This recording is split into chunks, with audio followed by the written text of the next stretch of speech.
Good morning everyone. BSc home science part one की e learning classes में मैं आप सबका स्वागत करती हूँ।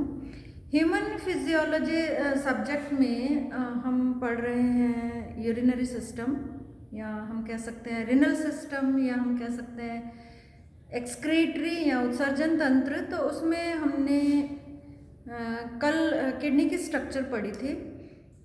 किडनी की स्ट्रक्चर की जो बेसिक यूनिट है, या जिसे हम कह सकते हैं वृक्क की जो संरचनात्मक और आधारभूत इकाई है, वो है नेफ्रॉन।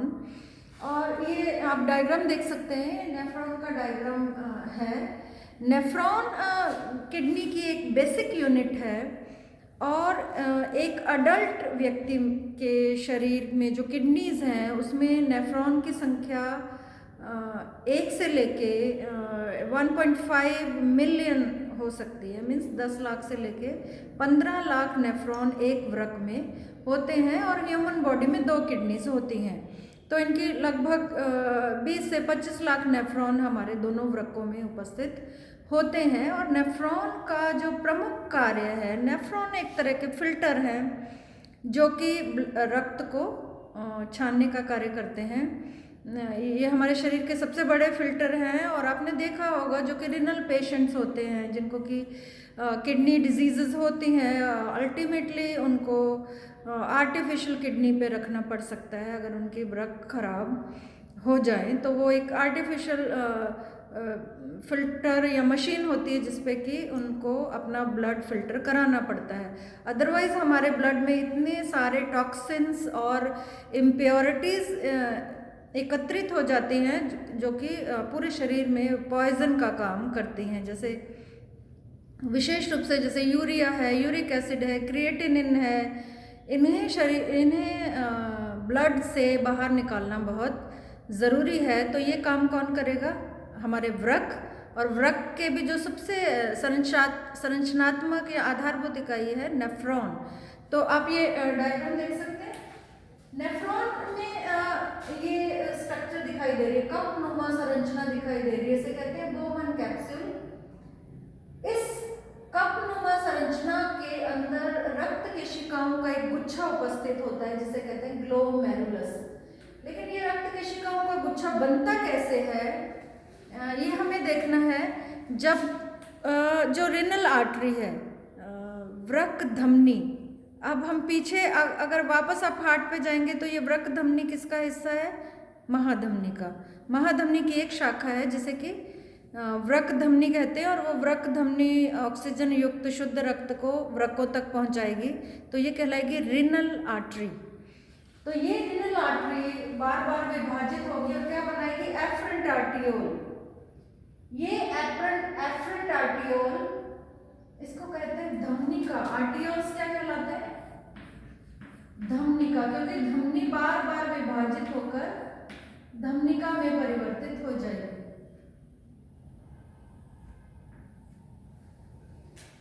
ये एफरेंट धमनिका यहाँ पे जाके बार बार विभाजित होगी और रक्त केशिकाओं का, कोशिका नहीं, केशिका, रक्त केशिकाओं का एक गुच्छा बनाएगी। और रक्त केशिकाओं इतनी पतली होती हैं, हमारे हेयर्स जितनी पतली होती हैं, और इसकी भित्ति बहुत पतली होती है, तो एक फिल्टर की तरह काम करती है।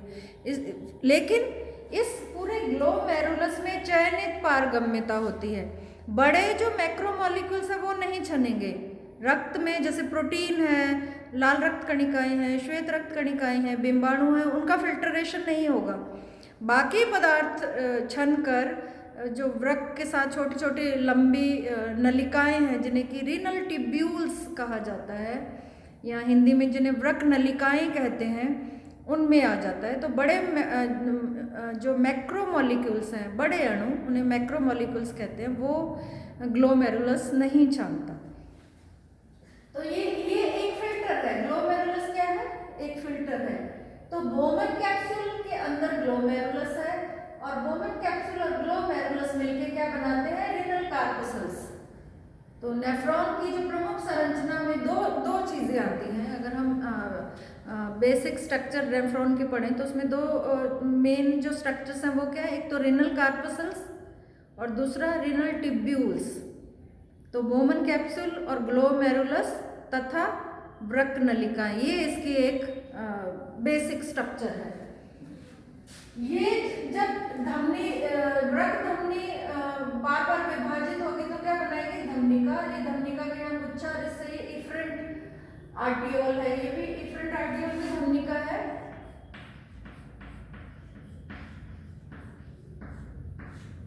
वो बाहर निकल जाएगी, आगे ये शिरा से रिनल वेन से जुड़ जाएगी। यहाँ पे हमने लिख रखा है ये जो धमनिका है जो बाहर निकल गई ग्लोमेरुलस से, वो आगे जाके किससे जुड़ेगी? वृक्क शिरा से। और फिर वृक्क शिरा किस में खुल जाएगी?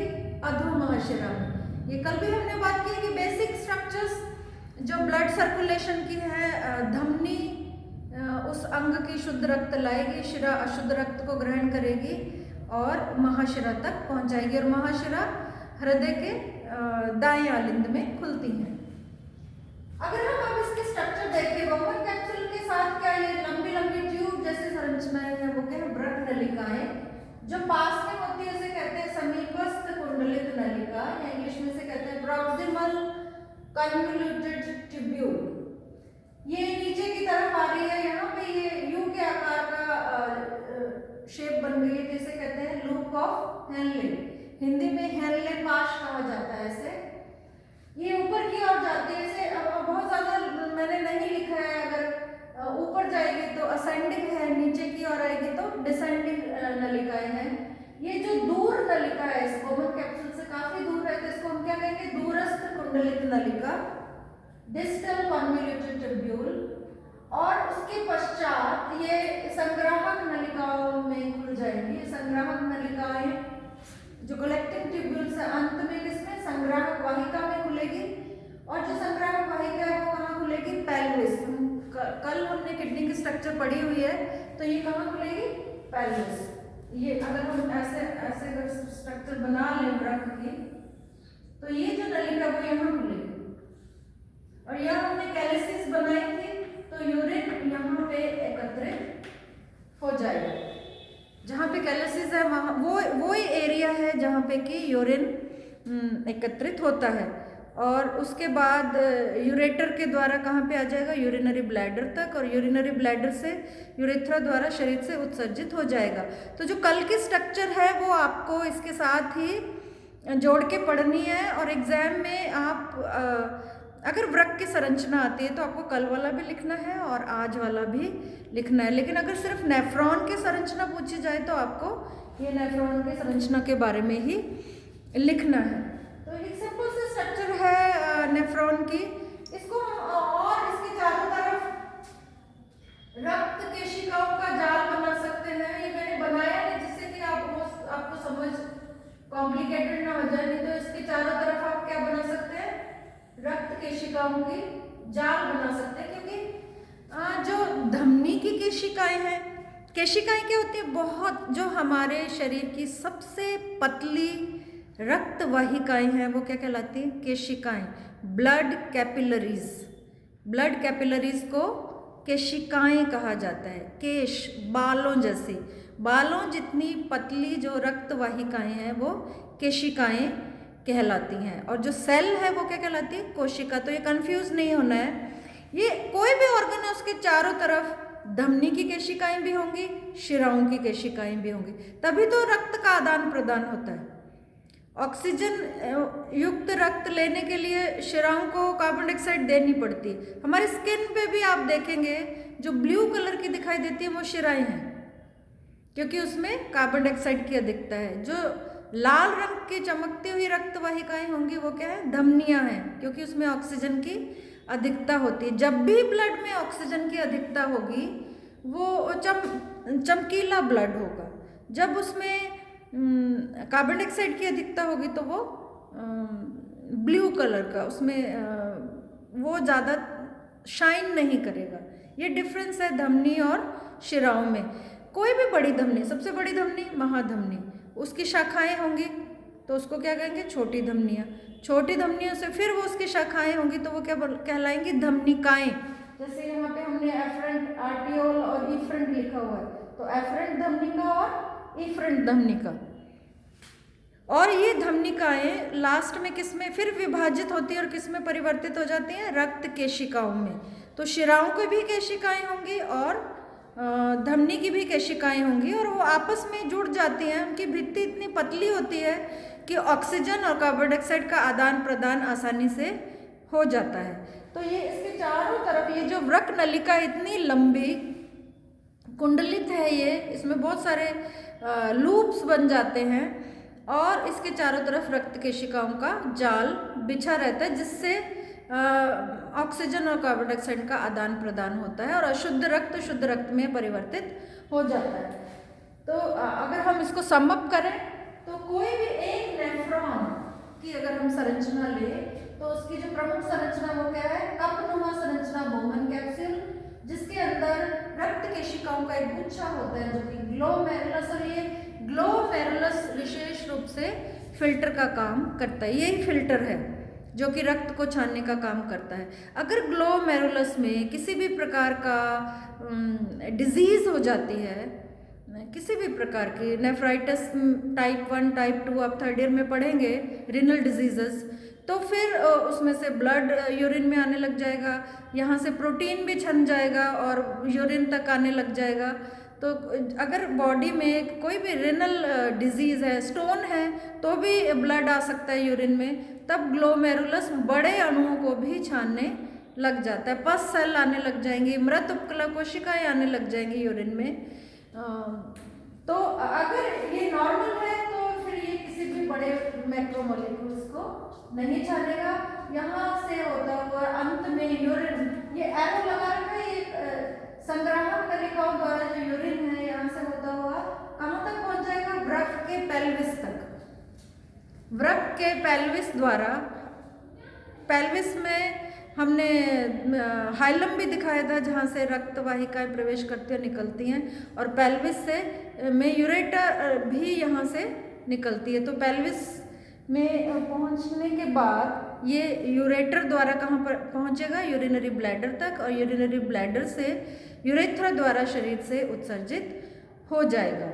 तो आशा करती हूँ ये आप इजीली इस डायग्राम को बना लेंगे। और ये बहुत मोस्ट इम्पॉर्टेंट एक्सक्रीटरी सिस्टम में बहुत इम्पॉर्टेंट क्वेश्चन है। नेफ्रॉन की संरचना और कार्यों को विस्तार से लिखिए। अगर हम इसके कार्य देखें, कार्य यही दिखाई दे रहे हैं कि इसका क्या काम है, रक्त को छानना और यूरिन का निर्माण करना। तो इसका प्रमुख कार्य क्या है, फिल्ट्रेशन। फिल्ट्रेशन कहाँ होगा, ग्लोमेरुलस में। उसके बाद फिल्ट्रेशन के पश्चात पुनः अवशोषण, रीएब्जॉर्प्शन। जो भी ब्लड जब छनता है तो बहुत ज़्यादा जो लिक्विड है वो वृक्क नलिकाओं में आ जाता है, लेकिन इसका पुनः अवशोषण हो जाता है। और पुनः अवशोषण कौन कौन से हार्मोन करेंगे, एडीएच, एंटी डायूरेटिक हार्मोन, इसके अलावा पैराथायरॉयड हार्मोन भी पुनः अवशोषण का कार्य करता है, खास करके कैल्शियम और फॉस्फेट का। जो एंटी डायूरेटिक हार्मोन है वो जल का पुनः अवशोषण करता है। तो यहाँ पे बहुत सारे एल्डोस्टेरोन, ये 3 हार्मोन मैं बोर्ड पे लिखती हूँ जो कि पुनः अवशोषण का कार्य करते हैं, एडीएच,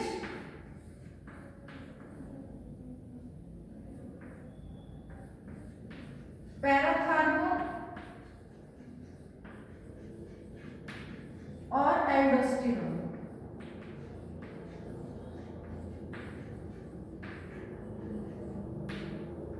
ये तीनों हार्मोन पुनः अवशोषण या रीएब्जॉर्प्शन के लिए आवश्यक है।